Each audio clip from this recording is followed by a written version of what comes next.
Today on the show, I'm going to talk about something that you all have asked for time and time again, the Guardians of the Galaxy. If you didn't know that there were actually two teams of Guardians of the Galaxy, then this show is for you.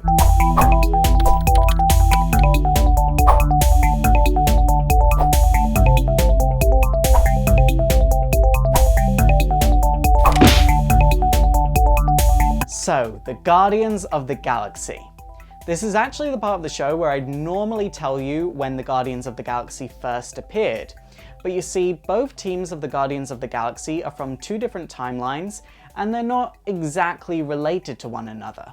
The original Guardians of the Galaxy first appeared in Marvel's Superheroes number 18 in 1969, and they're actually from a possible future timeline called Earth 691. The second team of Guardians of the Galaxy, which is actually the team that the movie is about, first appeared in Guardians of the Galaxy Volume 2, Number 1 in 2008, and they are from the main Marvel timeline and universe. Now I'm just going to go ahead and assume that you're here to learn about the 2008 Guardians, because yes, they are the Guardians that appear in the upcoming movie. But there are some things that we need to take note of the 1969 Guardians, and these things are things that I think will probably be incorporated into the movie. So the main thing about the original Guardians of the Galaxy team is that they were at war with an alien race called the Badoon. But why exactly is that? Well, to learn about the Badoon, we first have to learn about Vance Astro. Vance Astro is an astronaut, and he goes out into space on Earth's first ever manned flight to another solar system. Then, in 2001, Earth would be invaded by Martians, and things would stay this way until about 2075, and then Earth would be ruled by techno-barons, and things would stay this way for a very long time, until about 2525. After humanity finally ruled Earth again, all the world's nations kind of just joined into being one super nation, and they began to colonize other planets, and each planet had its own specialty, like Pluto was for scientific experiments and Jupiter was for manufacturing militia. Then the Badoon would invade the solar system, destroy all of the colonies, and enslave all of humanity that was on Earth. There were only two survivors of the colonies, Martinex, a native of the Pluto colony, and Charlie 27, a native of the Jupiter colony. Now you might be wondering, well, what the hell happened with that Vance Astro guy who left Earth to go to another solar system? Well, the year is now 3007, and he finally arrives at his destination planet to find that humanity already beat him there a while ago. You see, during his time in stasis, humanity had already mastered traveling faster than light speed, and for some reason nobody bothered to collect him and wake him up. So that's fun. On this planet he actually meets Yondu, who is actually a native of that planet, and his whole tribe has been killed off by the Badoon, so the two of them go to Earth to try and figure out what the hell is going on. Vance and Yondu are quickly taken into captivity by the Badoon, but here they meet Charlie 27 and Martinex, and all four of them team up and become the Guardians of the Galaxy. The only other important things that you really need to take note of is that they would do a lot of time travel between their own time and the 20th century, and they would team up with a number of Earth's heroes, including The Thing, Captain America, and I believe Thor. Also, over the years, Starhawk and Nikki would join the Guardians. One point that I do think might be incorporated into the movies is that they get a new foe after the Badoon are defeated called Korvac, and they end up having to team up with the Avengers to defeat Korvac, and it is so cool. Eventually, they would travel back to the 21st century of Earth 616 to stop the oncoming Martian invasion, and they are successful, but when traveling back to their own time, something goes wrong with the wormhole and they all get lost in space-time. So that's about as much detail as we're going to get into the 1969 Guardians. Like I said, that is a very, very skimped across version of their history, but if they sound interesting to you, I definitely encourage you to go and check them out or if enough of you want it, maybe I'll do a more in-detailed version of their history. Now we're at the 2008 Guardians that start after Annihilation Conquest, and they are a group of heroes that opposed the conquest of Kree. These heroes are led by Star-Lord and include Adam Warlock, Drax the Destroyer, Rocket Raccoon, Groot, Gamora, Phyla-Vell, and Mantis. Now, whereas most teams team up with a set goal in mind initially, like the Teen Titans, they wanted to defeat Trigon, or the X-Men, they want equality for mutants, these guys just wanted to stop bad things from happening. The group bases themselves in the space station Nowhere, and this is actually where they meet Cosmo, who is the chief of Nowhere, and he is like this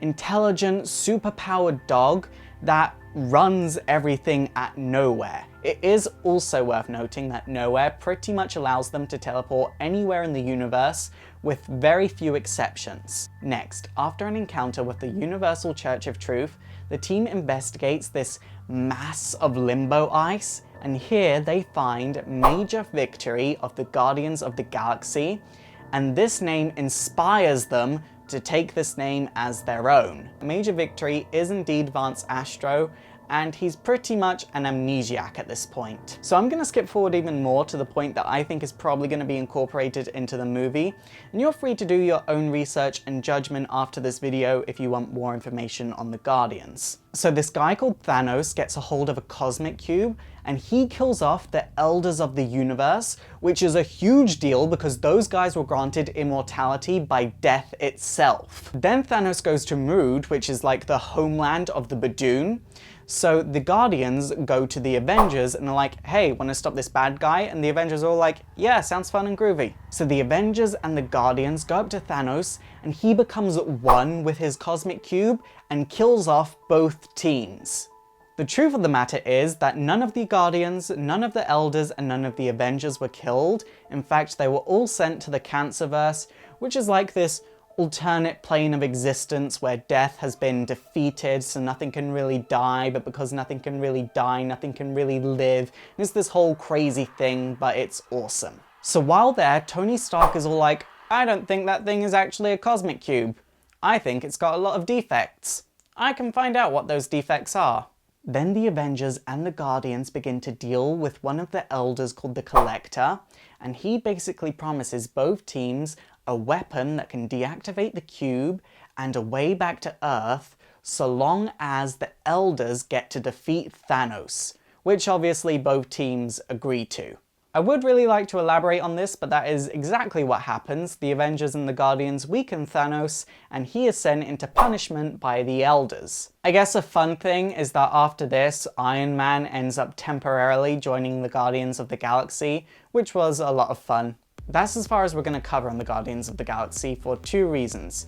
Number one is because the 2008 Guardians are still a fairly recent thing, and I don't think it's fair on the writers and the artists if I talk about their stuff like this and no one goes out and reads it. So I think everyone, if they sound interesting, definitely go and pick them up. Guardians Volume 3 is going on right now. The second reason is actually because of my own personal tastes. I'm not a huge Guardians of the Galaxy fan in terms of the comics. I don't really know these characters. As much as I read the comics, I still don't know these characters in terms of what goes on in their minds. And that is really disheartening to me, and it just kind of puts me off. This being said, criticism around the Guardians is generally positive, so I recommend that all of you go out and read it yourselves and get your own judgment. Now, here is what I want to see in the Guardians of the Galaxy movie, and this has been a little bit controversial at my comic book shop, but some people have agreed with me, so I want to know your opinions on this. So the Marvel movies are not made with the comic book fans in mind, they're made with the characters in mind, and how can they make these characters suit a mainstream audience? It's always been that way for comic book movies, and I don't think that's ever going to change anytime soon. Because these characters and this team had never been heard of by a mainstream audience before now, would it or would it not make sense to kill these characters off and then leave their foe to be the main foe in the Avengers 2? Like, you could display the Guardians as this really powerful force that still can't defeat this guy, so when he comes to Earth to defeat the Avengers, how the hell are the Avengers gonna do it if the Guardians couldn't do it? I mean, that would be an awesome movie. You would be on the edge of your seat right from the end of the Guardians to the end of the Avengers 2. And there's some of you that are saying, yeah, but what if it's popular? They've killed off the characters. Comic books revive characters all the time. I'm sure they can find a way around that and just revive the Guardians. Nonetheless, the movie is being done by Disney and Marvel, and they tend to know how to fit their characters into a movie better than anyone else. So, I don't know, it's gonna be interesting and fun no matter what. It's super effective! Okay guys, that is it for today. Please leave a comment down below telling me if you think I missed anything about either Guardians team, and also don't forget to thumbs up and subscribe if you want to see more history, and also don't forget to like me on Facebook and follow me on Twitter.